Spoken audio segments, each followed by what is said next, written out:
Hello, Team 200. I thought it would be fun to make this YouTube channel so that we can share in reading this book together. So you can listen along while you read at home, and I'll be here in my home reading each day too. So we're going to go ahead and get started. We are reading Charlie and the Chocolate Factory by Roald Dahl, illustrated by Quentin Blake.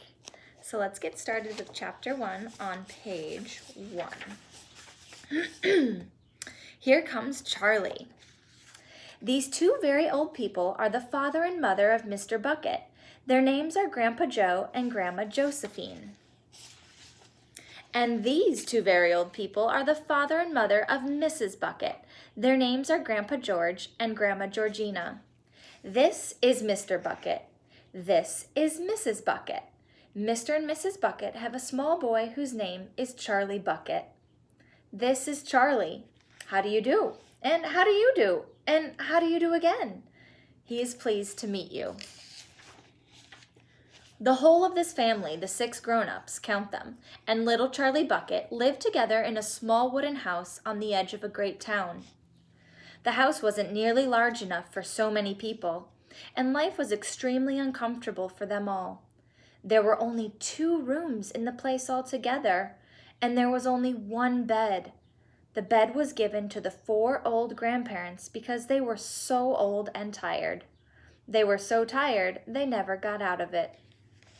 Grandpa Joe and Grandma Josephine on this side, Grandpa George and Grandma Georgina on this side. Mr. and Mrs. Bucket and little Charlie Bucket slept in the other room, upon mattresses on the floor. In the summertime, this wasn't too bad, but in the winter, freezing cold drafts blew across the floor all night long, and it was awful. There wasn't any question of them being able to buy a better house, or even 1 more bed to sleep in. They were far too poor for that.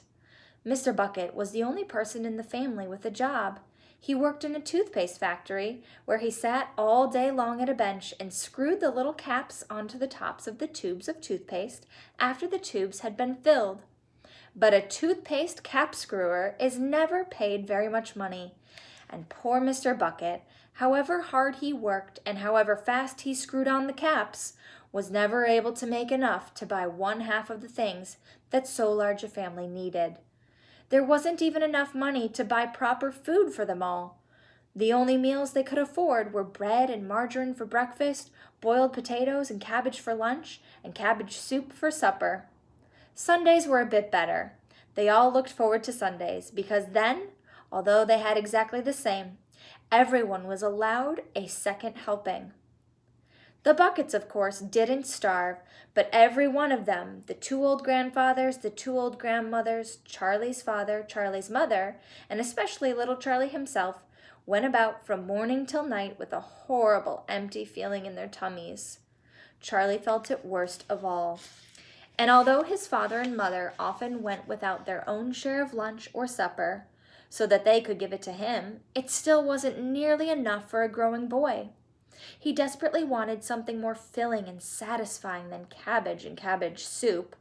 The one thing he longed for more than anything else was chocolate. Walking to school in the mornings, Charlie could see great slabs of chocolate piled up high in the shop windows, and he would stop and stare and press his nose against the glass, his mouth watering like mad. Many times a day, he would see other children taking creamy candy bars out of their pockets and munching them greedily, and that, of course, was pure torture. Only once a year on his birthday did Charlie Bucket ever get to taste a bit of chocolate.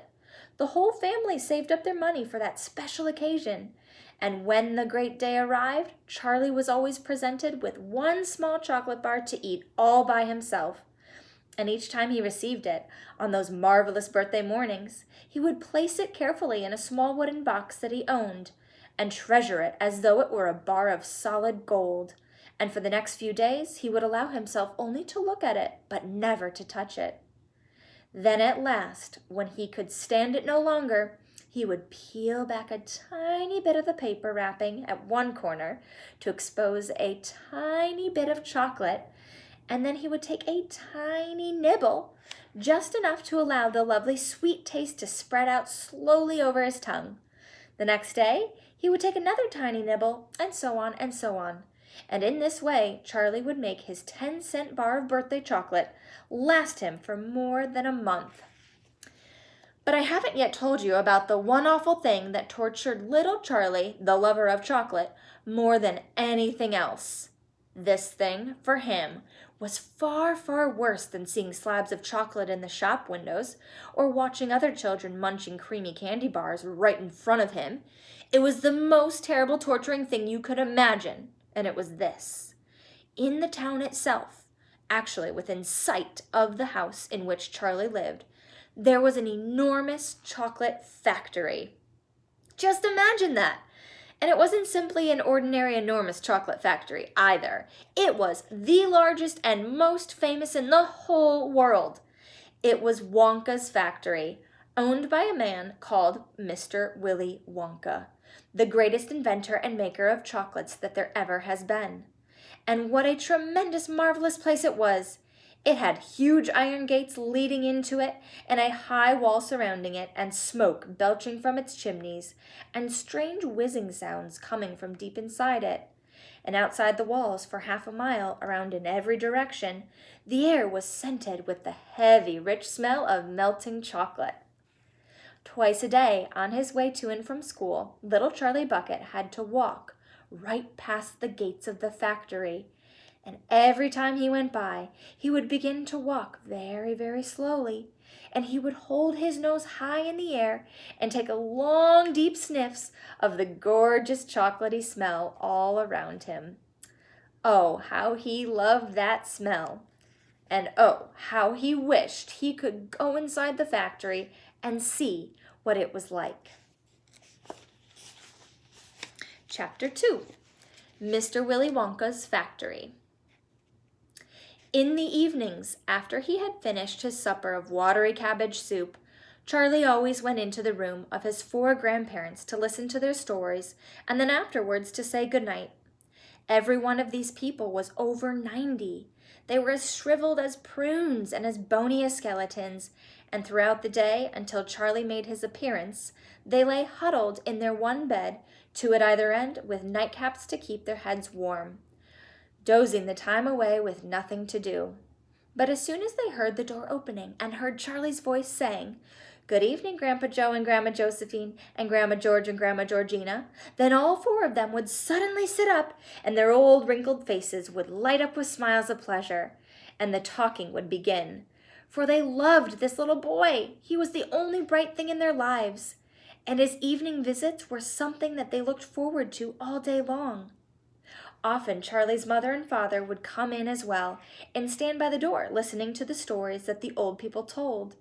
And thus, for perhaps half an hour every night, this room would become a happy place, and the whole family would forget that it was hungry and poor. One evening, when Charlie went in to see his grandparents, he said to them, "Is it really true that Wonka's chocolate factory is the biggest in the world?" "True!" cried all 4 of them at once. "Of course it's true! Good heavens, didn't you know that? It's about 50 times as big as any other." "And is Mr. Willy Wonka really the cleverest chocolate maker in the world?" "My dear boy," said Grandpa Joe, raising himself up a little higher on his pillow, "Mr. Willy Wonka is the most amazing, the most fantastic, the most extraordinary chocolate maker the world has ever seen." "I thought everybody knew that." "I knew he was famous, Grandpa Joe, and I knew he was very clever." "Clever!" cried the old man. "He's more than that. He's a magician with chocolate. He can make anything he wants. Isn't that a fact, my dears?" The 3 other old people nodded their heads slowly up and down and said, "Absolutely true. Just as true as can be." And Grandpa Joe said, "You mean to say I've never told you about Mr. Willy Wonka and his factory?" "Never," answered Charlie. "Good heavens above! I don't know what's the matter with me." "Will you tell me now, Grandpa Joe, please?" "I certainly will. Sit down beside me on the bed, my dear, and listen carefully." Grandpa Joe was the oldest of the 4 grandparents. He was 96 and a half, and that is just about as old as anybody can be. Like all extremely old people, he was delicate and weak, and throughout the day, he spoke very little. But in the evenings, when Charlie, his beloved grandson, was in the room, he seemed in some marvelous way to grow quite young again. All his tiredness fell away from him, and he became as eager and excited as a young boy. "Oh, what a man he is, this Mr. Willy Wonka!" cried Grandpa Joe.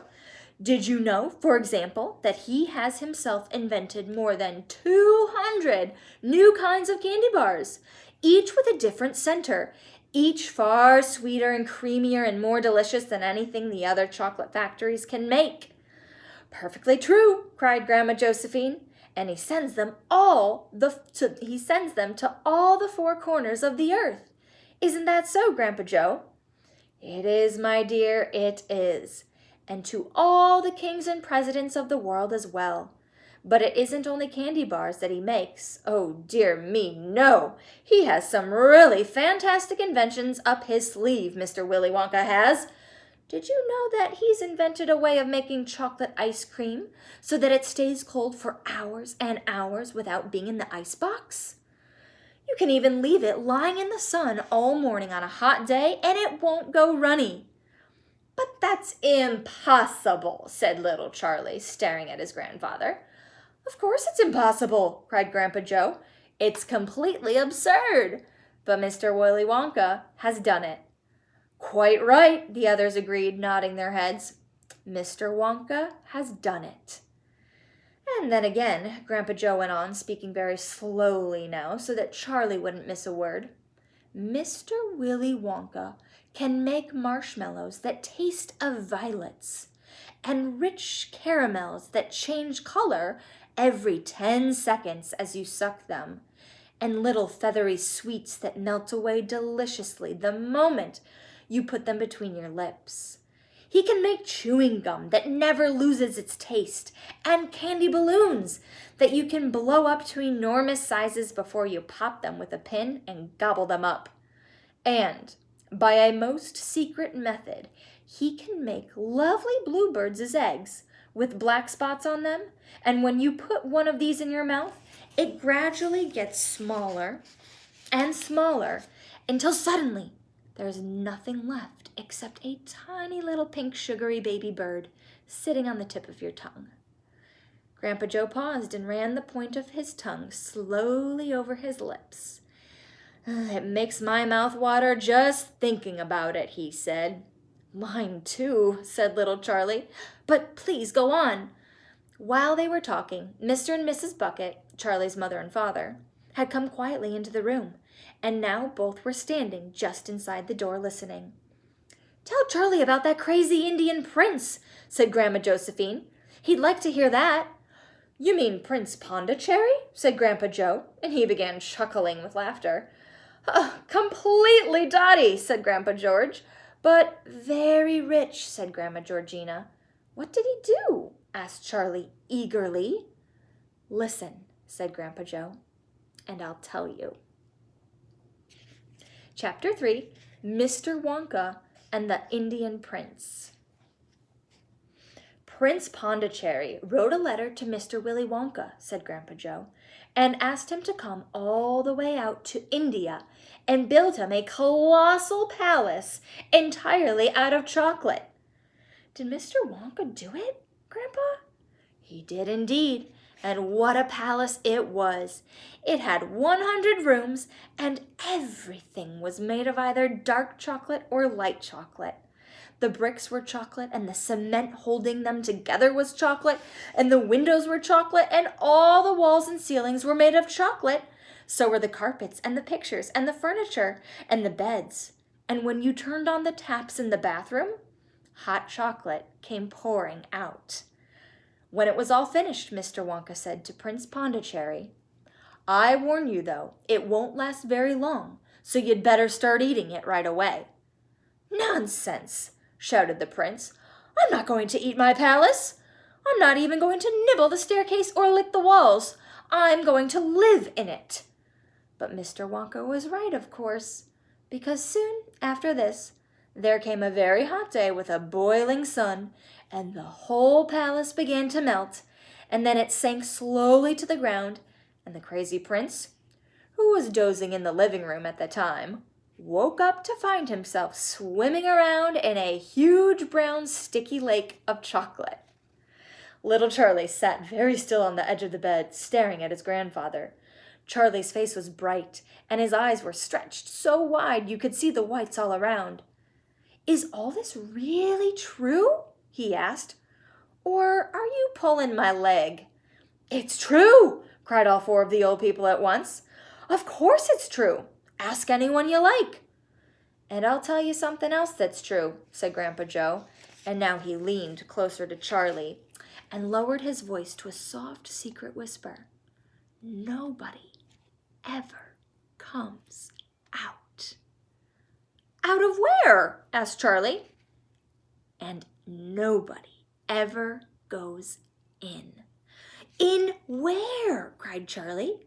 "Wonka's factory, of course." "Grandpa, what do you mean?" "I mean workers, Charlie." "Workers?"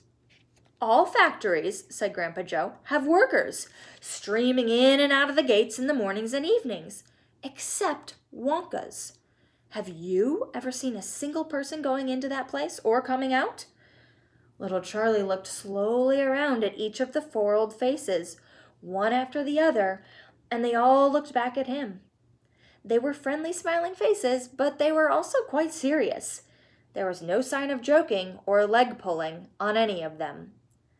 "Well, have you?" asked Grandpa Joe. I